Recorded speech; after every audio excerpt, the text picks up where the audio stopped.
A ráta sa niečo do plusu, keď mám nejaké kryptomeny, že? Tebe hej, na mne.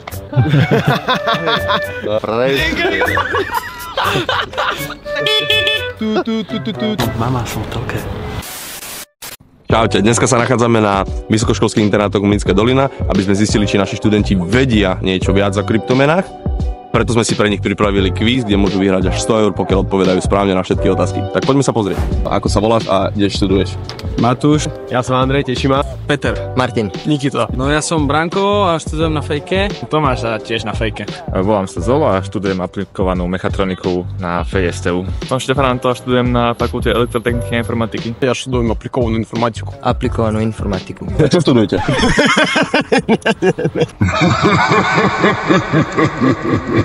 Študujete tu? Školu života. Prvá otázka. Osoba alebo skupina, ktorá vytvorila Bitcoin, je anonymná, ale je známa pod nejakým pseudonymom. A mňa by zaujímalo, že o aké meno ide. Po A. Satoshi Nakamoto, po B. Nick Erickson, po C. Pepe, po D. Michael Saylor. Ačko? Satoshi Nakamoto? Super. Ja bych povedal, že podá. Satoshi Nakamoto.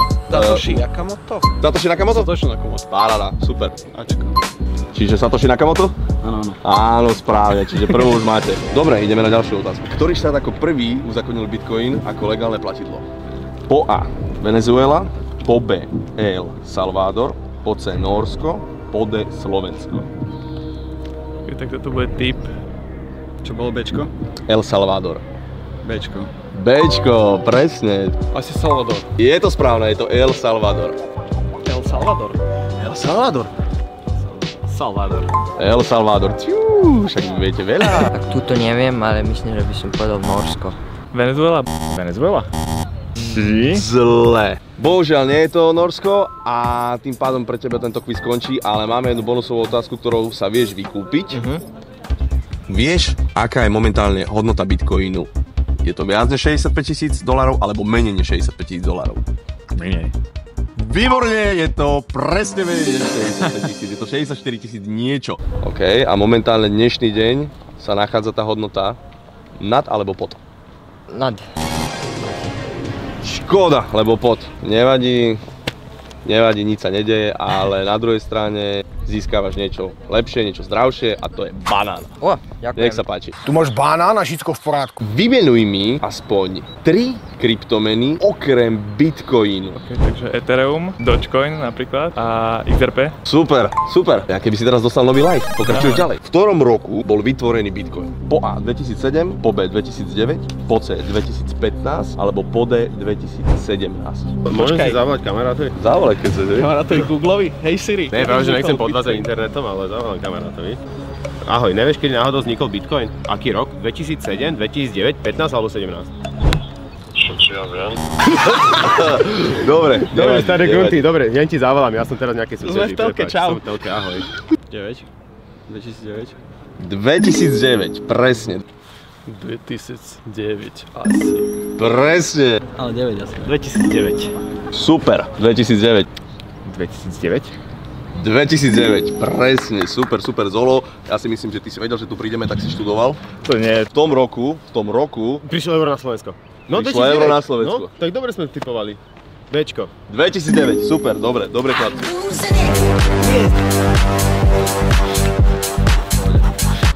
O, 2007? Taká škoda. O 2 roky si sa sekol. Bolo to v roku 2009. V roku 2008 bol vytvorený white paper, ale v 2009 bola spustená bitcoinová sieť. Nevyhrávaš už na 100 eur, ale vyhrávaš niečo úplne iné, čo je zdravé a vyhráš tento banán. Akurát som si plne išiel do Billy. Hej? No tak, tento si môžeš zjesť po ceste. Som rád, že si sa zúčastnil a dúfam, že si to užil. Ďakujem, jasne, užil som si, ďakujem. Dobre, díky moc. Ďakujem. Dobre, tak už len 2 otázky a je to tvoje. Teraz trošku zapni mozgové zavity a trošku porozmýšľaj. Kľudne si vyťahni na to aj kalkulačku, keď chceš. Cena Bitcoinu klesla v marci 2020 na 4000 eur. V marci tohto roku, čiže 2024, dosiahla hodnotu 65 000 eur.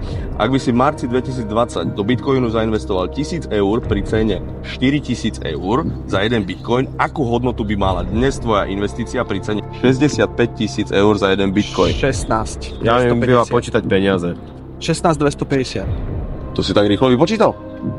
Asi vy neviete, s kým sa bavíte, jo? No, 16 250. A je to presne, hej? Myslím si, že hej.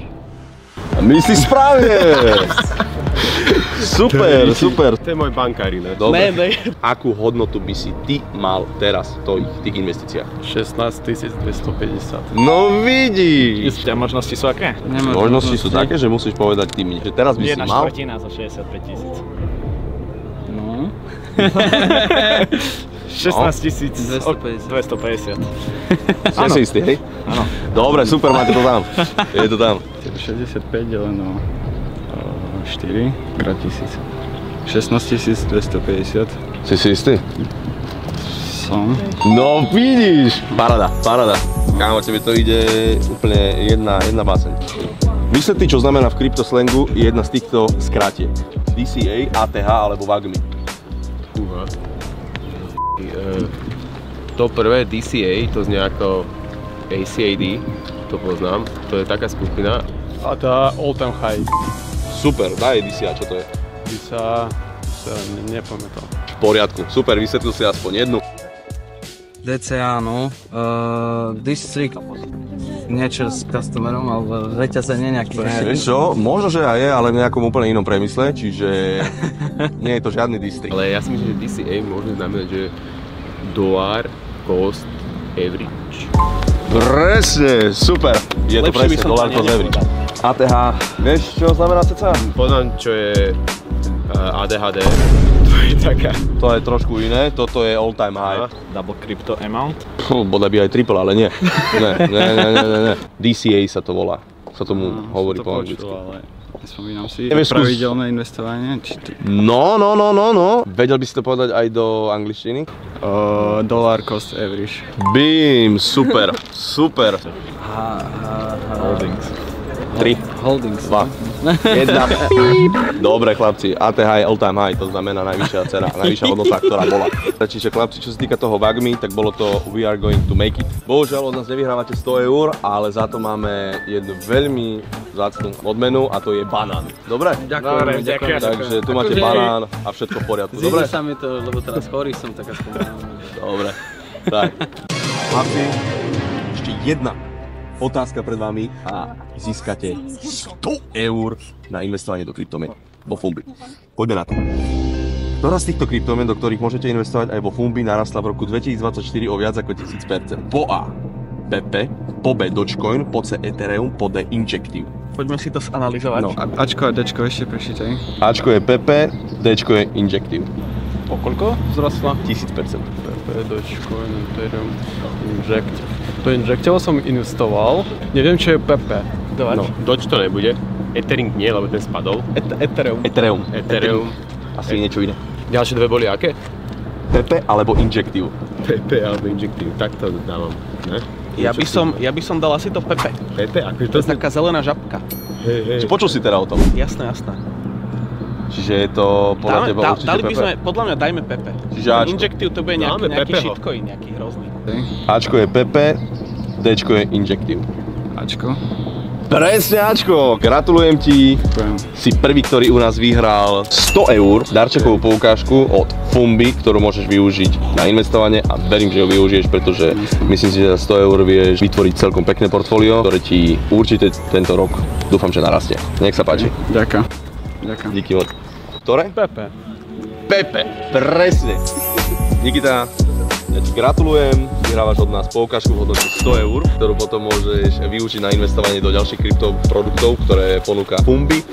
A ja ti to takto slávnostne predávam a som rád, že si dokázal takto odpovedať na otázky a že ti to nerobilo problém. Ďakujem pekne. Ďakujem. Dáme Pepeho. Čiže Pepe narastol za tento Jasné. rok o viac než Ako- 1000%. Je to správna odpoveď, je to Pepe, ten narastol viac než o 1000%. To vážne o 1000%? Aj viac. A viete, čo to znamená? Že ste vyhrali 100 € poukážku na investovanie do kryptomien vo Fumbi. No ja... Chlapci, gratulujem, tu je tá poukážka, potom sa nejak bratsky rozdielte. Ale pozor, je to od 16 rokov, čiže neviem, koľko máte, ale nech sa páči. Tak dáme si to na polku teda. Kľudne potom. Čiže som rád, že ste prišli, videli, počuli a správne odpovedali na otázky. To je hlavné. Ale ďakujem.